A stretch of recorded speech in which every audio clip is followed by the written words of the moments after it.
Love is God. Live in love. Live in love. Welcome to another Oh My Sai moment. My grandfather, his name is Dr. C G Patel, came to Swami in a very unique way that I learned from my grandmother. And I learned this after my grandfather had passed. And so one evening my grandmother starts to describe, I asked her, just tell me, how did you first come to Swami? She started to narrate that in the late 1950s, this is in East Africa, she wakes up in the middle of the night and she sees this person in an orange robe, full head of hair, and has never seen this person before. Physically standing in the room. And this person asks, will you invite me to your house? And my grandmother rubs her eyes, wondering, am I seeing things? Am I imagining things? Am I awake? Didn't think anything of it and goes back to sleep. This happens again on the next day and the following day. And on that third day, she tells my grandfather that we should go to India. She doesn't tell him about the dream.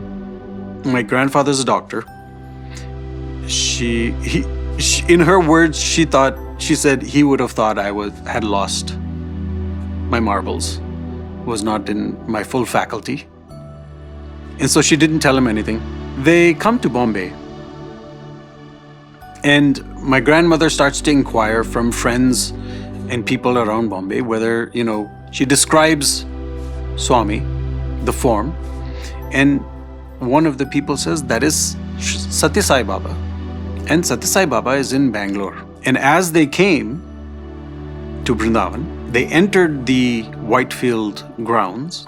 In those days, there used to be a shed called Sairam Shed. It was a tree back then. The shed was not even built at that time. It was a tree. And sitting around the tree, they had just landed and they were trying to work through what to do next. And from inside the compound, an elderly gentleman, his name is Ram Brahmam, comes out and calls for my grandfather and says, is there a Dr. C G Patel here from East Africa? My grandfather is surprised that somebody even knows that he has arrived and here. And in the interview, Swami had called them all in for an interview. And in the interview, he looks to my grandfather and says, I came to your house 3 times. And he doesn't look at my grandmother, but says, ask her. And my grandmother confirms that he has visited the house 3 times and that what Swami is saying is true.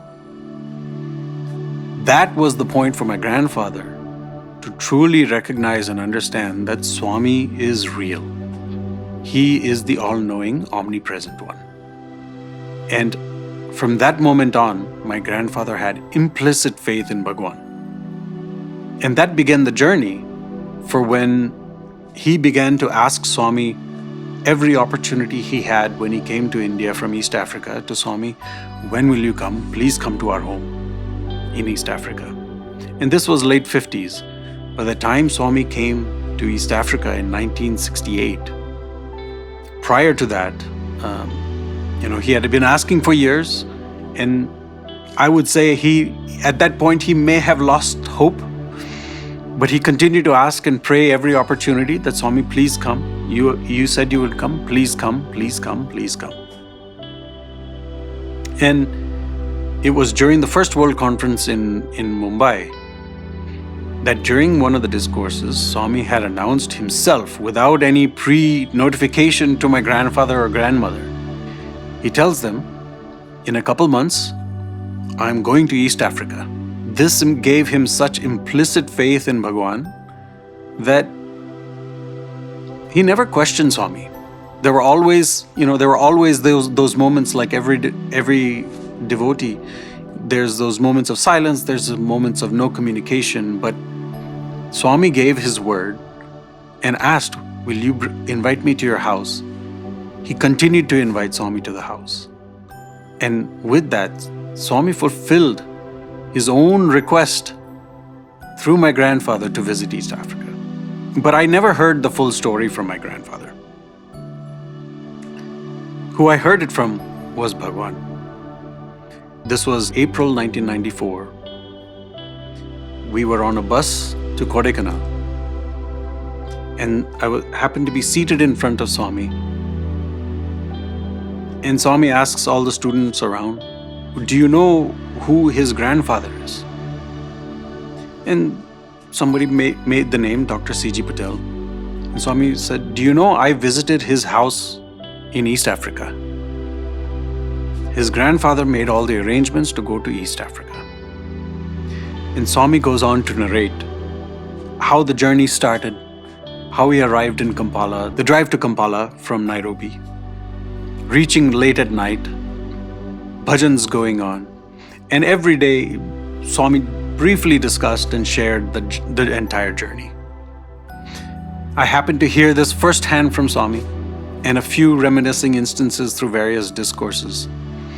But it shared with me, it really reinforced with me that Oh My Sai moment is when Bhagawan visited East Africa, not only physically, but late 1950s. Is without that, neither my family or I would have had this blessed opportunity to be in Bhagawan's presence and experience Bhagawan.